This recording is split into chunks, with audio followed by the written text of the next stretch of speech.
कल्पना कीजिए, एक छोटे से मंदिर में रामनवमी के दिन एक साधारण पूजा हो रही है, लेकिन अगले ही दिन उस पूजा के कारण एक राजनीतिक तूफान उठ खड़ा होता है। एक बयान जो न सिर्फ धार्मिक भावनाओं को आहत करता है बल्कि पूरे समाज में बहस छेड़ देता है। और ये सब तब होता है जब एक नेता खुद को बीजेपी का फायर ब्रांड मानता है, गंगाजल से मंदिर को शुद्ध करने की बात करता है, क्योंकि वह नहीं चाहता कि दलित समुदाय का कोई सदस्य वहां पूजा करे। यह मामला क्या सिर्फ एक धार्मिक विवाद है जब एक नेता खुद को साफ सुथरा दिखाने के लिए गंगाजल से शुद्धिकरण की बात करता है, या फिर एक ऐसी मानसिकता को उजागर करता है जो आज भी हमारे समाज में जीवित है। जानिए कैसे इस विवाद ने बीजेपी के एक वरिष्ठ नेता को पार्टी से बाहर का रास्ता दिखाया और क्यों यह मामला सिर्फ राजनीति से कहीं ज्यादा बड़ा है। तो क्या है गंगाजल से शुद्धिकरण का पूरा मामला जिसने राजस्थान की राजनीति में भूचाल ला दिया? चलिए विस्तार से जानते हैं। नमस्कार, आज हम बात करेंगे राजस्थान के बीजेपी नेता ज्ञानदेव आहूजा के उस विवादित बयान के बारे में जिसने सिर्फ राज्य में ही नहीं पूरे देश में सियासी हलचल मचा दी है। क्या है गंगाजल से ये शुद्धिकरण का मामला? ये घटना रामनवमी के दिन की है जब अलवर जिले के एक मंदिर में प्राण प्रतिष्ठा समारोह हुआ। इस कार्यक्रम में राजस्थान विधानसभा के नेता प्रतिपक्ष टीकाराम जूली भी शामिल हुए थे। जूली जो खुद दलित समुदाय से आते हैं, उन्होंने मंदिर में पूजा अर्चना की। अगले दिन बीजेपी नेता ज्ञानदेव आहूजा ने इस कार्यक्रम पर आपत्ति जताई।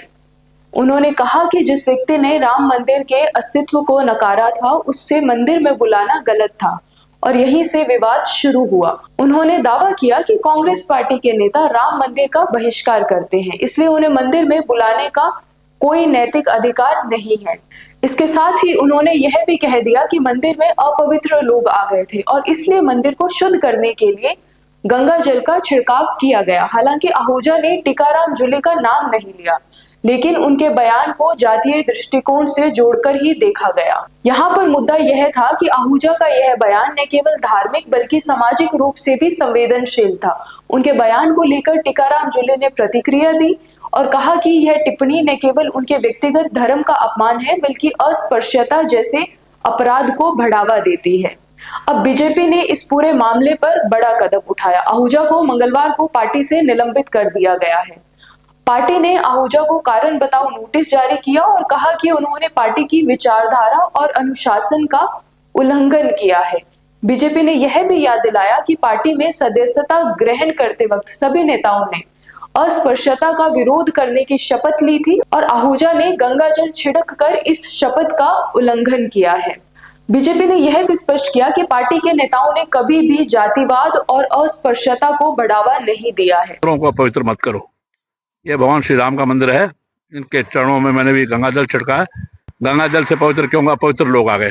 तो कांग्रेस के नेता प्रतिपक्ष आए थे यहाँ पे, जो भी होंगे।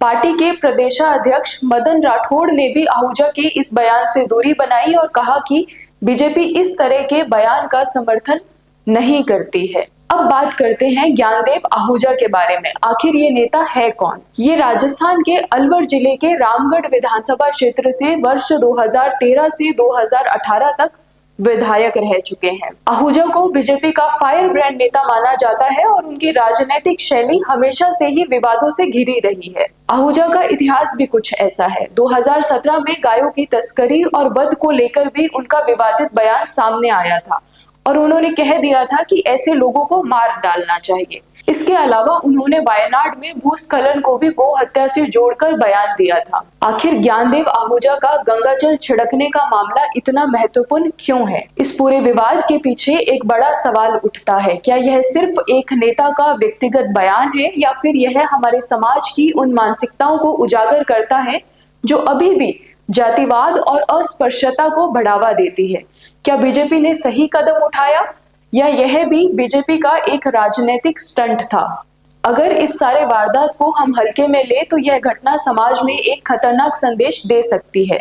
यह सिर्फ एक बयान का मामला नहीं है बल्कि यह उन पुराने सामाजिक भेदभावों को मजबूती देता है जो सदियों से हमारे समाज में मौजूद हैं। आपको बता दें कि कांग्रेस आहूजा के इस बयान पर उनकी गिरफ्तारी की मांग कर रही है। मंगलवार को कांग्रेस की ओर से राजस्थान में ज्ञानदेव आहूजा के खिलाफ विरोध प्रदर्शन भी किए गए। आहूजा के बयान पर प्रतिक्रिया देते हुए सीएम अशोक गहलोत और टीकाराम जूली ने कहा कि यह टिप्पणी दलित समुदाय के प्रति भाजपा की मानसिकता को उजागर करती है। गहलोत ने कहा कि 21वीं सदी में इस तरीके की सोच शर्मनाक है और यह सभ्य समाज में अस्वीकार्य है। जूली ने आरोप लगाया कि आहूजा ने उनके दलित होने के चलते मंदिर को गंगाजल से शुद्ध कराने की बात कही है, जो न केवल उनकी व्यक्तिगत आस्था का अपमान है बल्कि यह अस्पृश्यता जैसे अपराध को बढ़ावा देता है।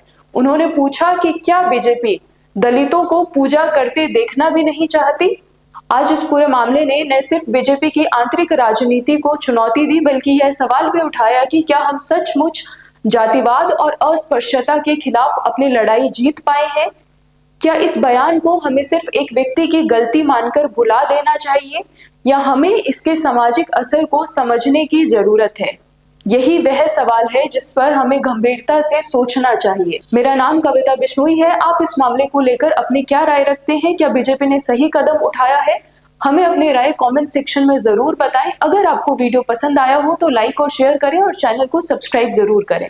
अगले वीडियो में फिर मिलते हैं नए अपडेट्स के साथ। नमस्कार।